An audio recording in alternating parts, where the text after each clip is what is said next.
In 1969, just a few years after Somalia's independence from Italy and Britain, a young commanding officer in the army named Siad Barre took power. Initially, for many Somalis, Barre's arrival was welcomed. The controversial president promised to rebuild the country after centuries of colonialism. The arts, theater, and especially music were one of the most effective ways of achieving decolonization. Somali poetry, songwriting, and the arts at large were often centered in Hargeisa, a city in the north. It was known as Hoyga Suganta, or the home of the arts, but Barre's goal was to place all economic, political, and cultural power in Mogadishu. He placed music and the arts under government control and invested heavily in a cultural revival.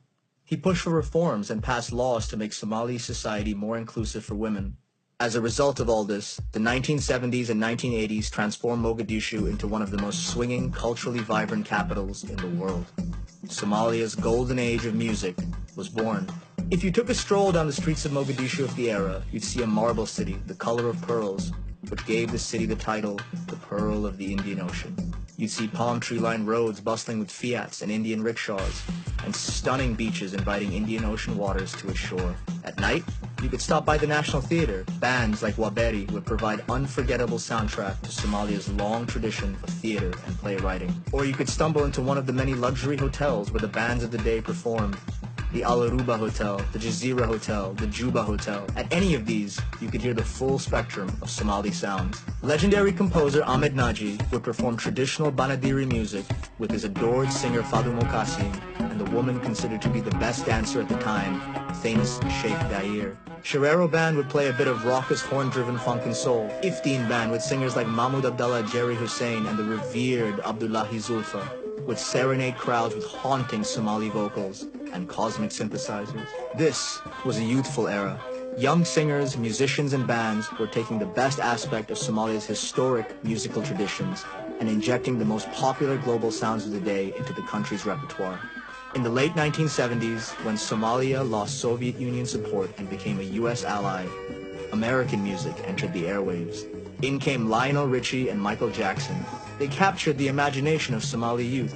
By the early 1980s, groups like Durdur Band had arrived. They created a distinctly unique genre and sound that mixed American pop with Somali styles. Abdinur Dalgir is the band's founder. He says the idea was to globalize Somalia's sound. Somali music is set apart from so many music scenes in the world because it was dominated by women. Female singers like Fadu Mokasim, Hibu Nura, Magul, and Nemo Jama were the queens of their art form.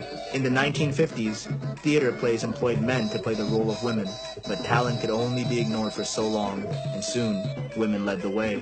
Khadra Dahir, one of the legends of her day, says that through music, women became the pride and joy of the public. This incredible music scene that graced Mogadishu for nearly 2 decades began to crumble by the late 1980s because of economic and political instability, largely caused by external forces like the IMF and the global stalemate of the Cold War coming to an end.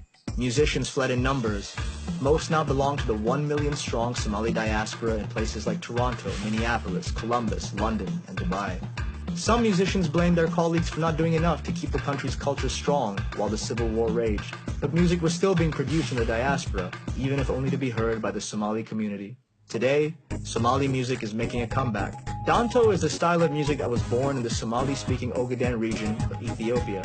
That style is still loved by Somalis worldwide, and modern young singers in Hargeisa, Mogadishu, and the diaspora are taking a page from their predecessor's book. They're mixing the styles of today, mainly hip-hop and electronic music, with the rhythms and scales of Danto. As the country enters its recovery from almost 30 years of civil war, music will undoubtedly be one of the first areas of revival and reconstruction. It remains the truest expression of the Somali experience.